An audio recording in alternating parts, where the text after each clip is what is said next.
Good afternoon, everyone. Good afternoon. House and Senate Democrats have repeatedly made clear that we will sit down with anyone, anytime, any place to negotiate a bipartisan agreement that reopens the government and that addresses the Republican health care crisis. We've also made clear that we will not support a partisan Republican spending bill that continues to gut the health care of the American people, because we're dealing with a Republican-created health care crisis that must be addressed with the fierce urgency of now. It's time for House Republicans to get back in town, get to the negotiating table, and get real about reopening the government and addressing the quality of life and cost of living challenges that the American people face all across the country. House Republicans canceled votes last week. House Republicans canceled votes this week. House Republicans appear ready to cancel votes next week. These people are not serious about reopening the government. Donald Trump and Republicans decided to shut down the government because they'd rather inflict that kind of pain that the American people are experiencing right now than address the health care of everyday Americans and the need to urgently extend the Affordable Care Act tax credits to avoid tens of millions of Americans from having to pay dramatically increased premiums, co-pays, and deductibles. This Republican healthcare crisis must be addressed with the fierce urgency of now. That's not a partisan position. It's a widely held view amongst the American people all across the country, which is why our position continues to be clear. We will sit down to negotiate with members of the Trump administration, with Republican leaders in the House and the Senate. We're ready to do it now, but we have to also address the Republican health care crisis. Questions? Leader Jeffries. Thank you. Good afternoon. Yesterday, Leader Schumer indicated that the longer this goes on, this is better for the Democrats. Do you believe, as Republicans suggest, that that's a callous remark, that this is kind of a scorekeeping going on here? House and Senate Democrats have been completely aligned, and we've taken a principled position in defense of the health care of the American people. Leader Schumer and Senate Democrats have courageously taken vote after vote against the partisan Republican spending agreement and bill, because that bill continues to gut the health care of the American people. This is an extraordinary health care crisis that even Marjorie Taylor Greene recognizes is a very real thing for everyday Americans all across the country. The largest cut to Medicaid in American history that Republicans have visited upon the American people. That's a real thing. The possibility of a $536 billion cut to Medicare that will take effect at the end of this year if Congress doesn't act because of the one big ugly bill. That's a real thing. The fact that unless we extend the Affordable Care Act tax credits, tens of millions of Americans are about to experience dramatically increased premiums, copays, and deductibles by thousands of dollars per year. That's a real thing. The fact that hospitals, nursing homes, and community-based health clinics are closing all across the country, including in rural America, that's a real thing. The Republican healthcare crisis is real. It's upon us. It's devastating the country.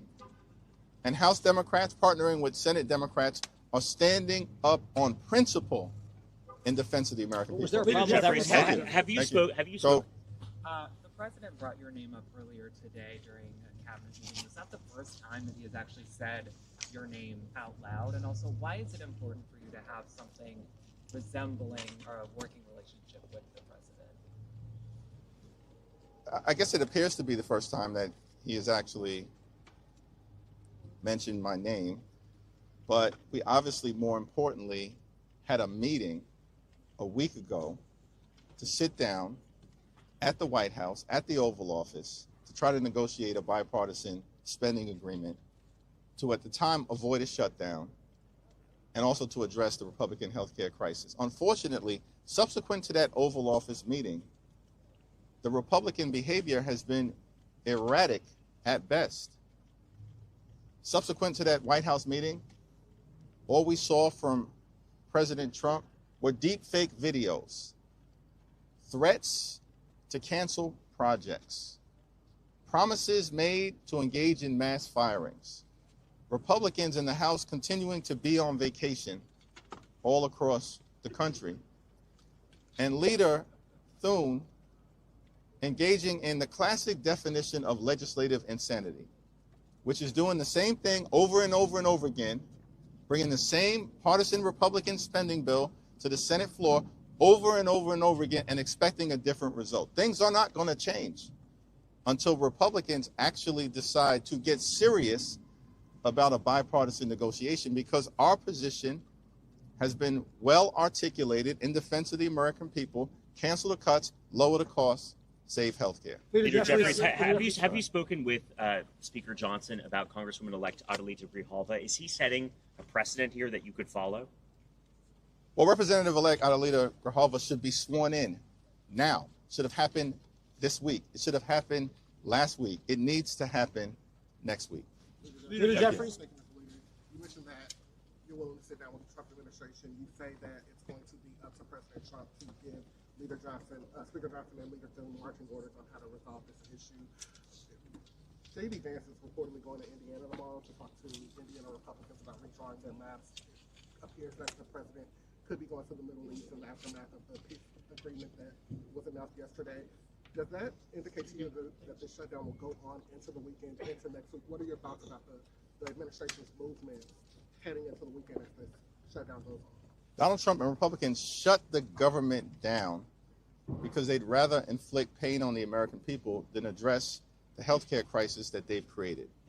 And the behavior that we continue to see, including the vice president apparently traveling to Indiana to try to rig the congressional map as part of their effort to steal the midterm elections, again reinforces the lack of seriousness in terms of their behavior, particularly as it relates to reopening the government or making sure that our military troops who are in harm's way are actually paid.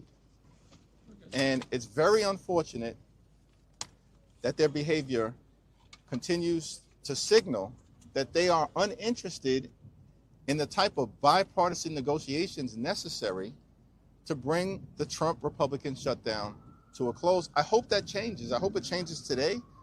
I hope it changes tomorrow. We'll meet with them anytime, any place, anywhere, either here at the Capitol or back in the Oval Office. But Republicans need to get serious about reopening the government. They need to get serious about reaching a spending agreement that actually makes life better for the American people, addresses the cost of living crisis that exists in America that Donald Trump promised to fix on day one, but costs haven't gone down on day one. Costs have gone up. The Trump tariffs are making life more expensive. And now, because of their refusal to deal with the Affordable Care Act tax credits, healthcare premiums are about to explode. Leader Jeffries, would you support a standalone bill for military members? I believe that has happened in previous shutdowns. There may be a bill already introduced to do that now.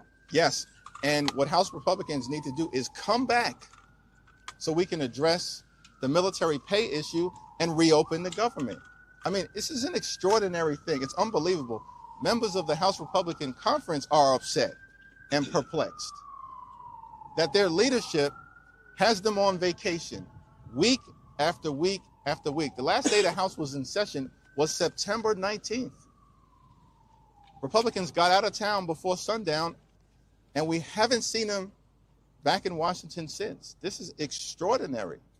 This is a crisis, both in terms of the government shutdown, the impact on the American people, the impact on aviation safety, the impact on public safety, the impact on the health and well-being of the American people.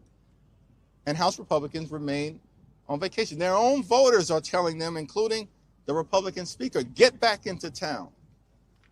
Sit down with Democrats.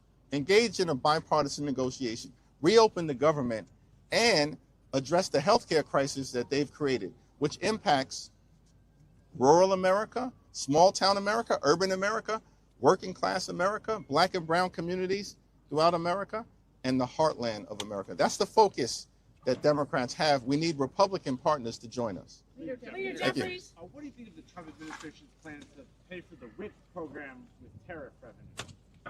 Yeah, I'm unfamiliar with that plan, but what we've seen in prior shutdowns is that presidential administrations have continued to provide support for women, infants, and children, and that needs to continue right now. And to the extent that anything different happens, it will be another example of the Trump administration using the shutdown to continue to inflict cruelty on the American people. It's the reason why the American people know who's responsible for shutting the government down and know that Republicans have been unserious to date about reopening it. Leader Thanks, Jeffries. Thank you, Mr. Leader. We saw Congressman Lawler approach you yesterday after your press conference. Who? We also saw Democratic Senators Gallego and Kelly go to the Speaker's office yesterday. You say this is a crisis. What is stopping you from just going to the Speaker's office, going to Leader Thune's office to have this conversation that you want to have? Well, it takes two to tango, and at the end of the day, we have continued to make clear that we will sit down with the Republican Speaker, with the Republican leader, with President Trump once again, with Vice President Vance, with people from the administration to resolve this crisis.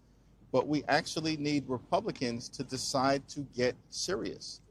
Understand, it's important for the American people to understand. They have the House, the Senate, and the presidency. This is Republican complete control of government. And from the very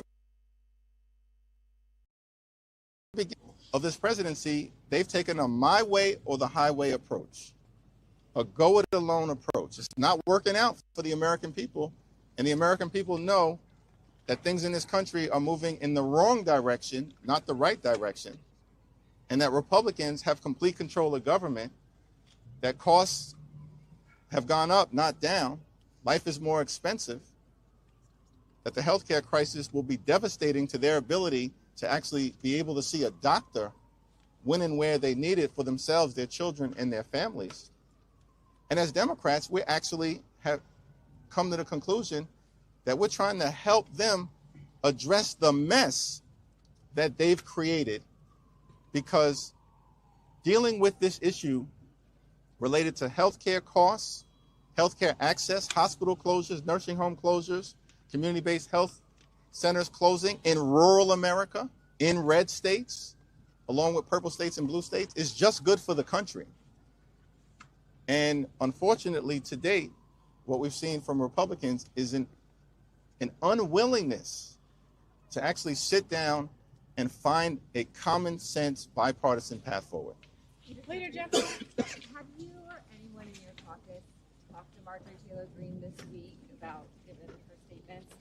And also separately, how shocked were you that you are able to use her to prove your point? I can't say that I've had a conversation with Marjorie Taylor Greene, but she is correct as it relates to the health care crisis that exists. And it's consistent with the point that we as Democrats have made from the very beginning, that Republicans have made a mess of the health care in this country. It's a broken system. It's a life or death issue. Yesterday, we heard testimony from a 29-year-old woman, Mariah Plant, courageous woman. She lives in Wyoming County in West Virginia. That's a state that Donald Trump won by 42 points. She's a small business owner. She also cares for her older brother, who's completely nonverbal and legally blind, requires around-the-clock care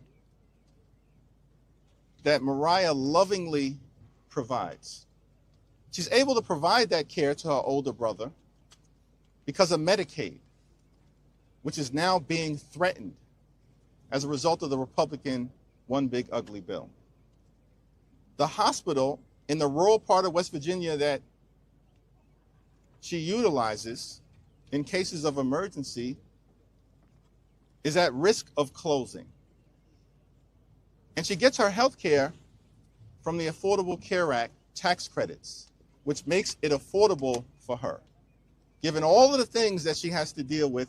And if those tax credits expire, she's going to face thousands of dollars in additional expense and will be unable to see a doctor for herself, let alone be able to continue to care for her older brother in the loving environment in the home that she's in. We're fighting for people like Mariah Plant. We're fighting for her family. We're fighting for people in all parts of the country, which is why our position has been very clear. Cancel the cuts, lower the costs, save health care for every single American. Thank you all. Mideast, peace deal. Are you skeptical at all? Thank you.